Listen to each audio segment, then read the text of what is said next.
Hello, friends, and welcome back to the Doing What Matters podcast.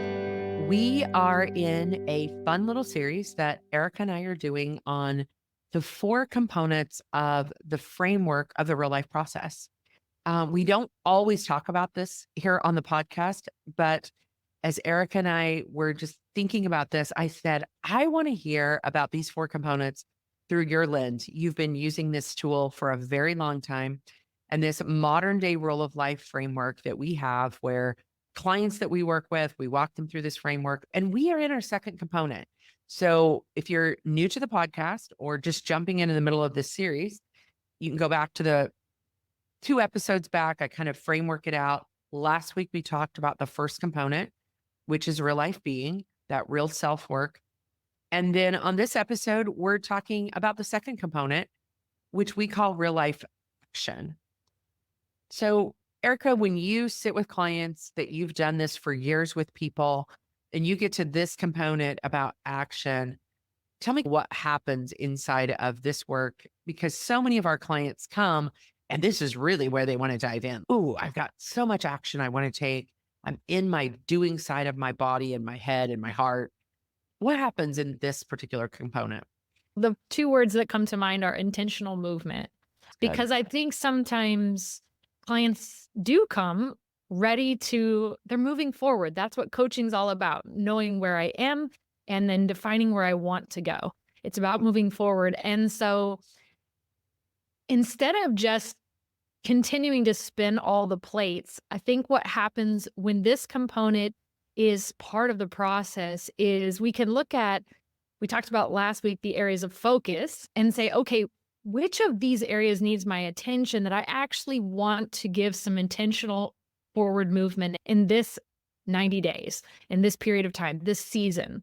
And so it starts to actually gain some traction when we're not spinning all the plates, but we're actually moving some of the plates intentionally with some clear action steps. So, what we do in this component is we really walk clients through a way to intentionally take something that they've discerned, as you said, and say, okay, I really want to focus on this relationship, or I really want to focus on this particular thing in my professional career or what.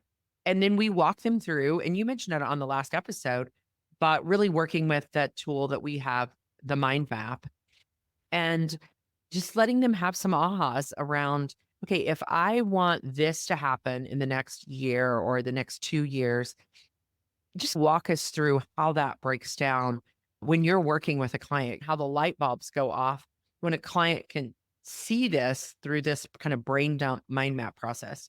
The mind map allows just this freedom to just get what's inside out.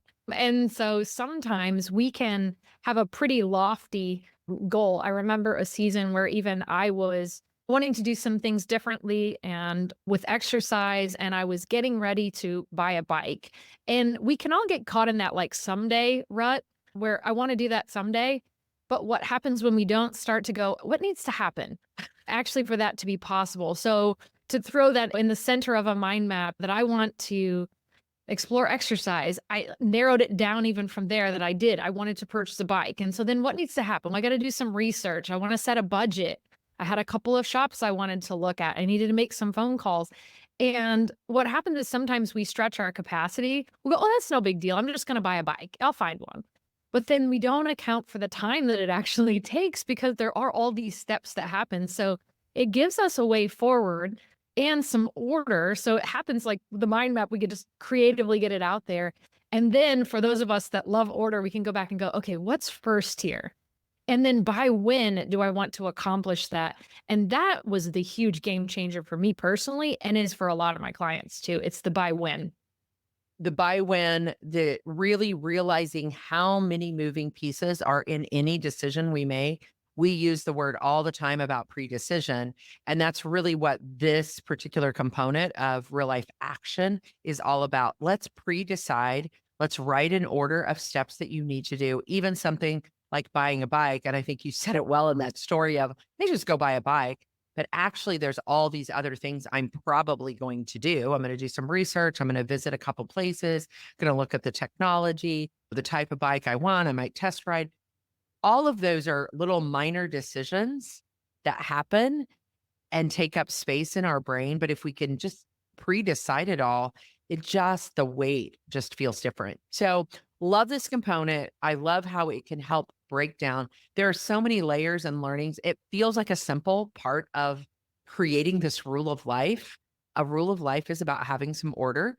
And yet, this particular component is a game changer in just organizing and also being able to set aside all of these other things in those other areas of focus and say, these are the one or two projects that I'm working on in the next season or 90 days. Erica, thanks for walking us through that, what that can look like. Again, this is all about gaining that freedom in our lives. You've used that word a couple of times, and getting some of those things out and written down and on paper. Come back next week. We're going to jump into this third component of Realife Time.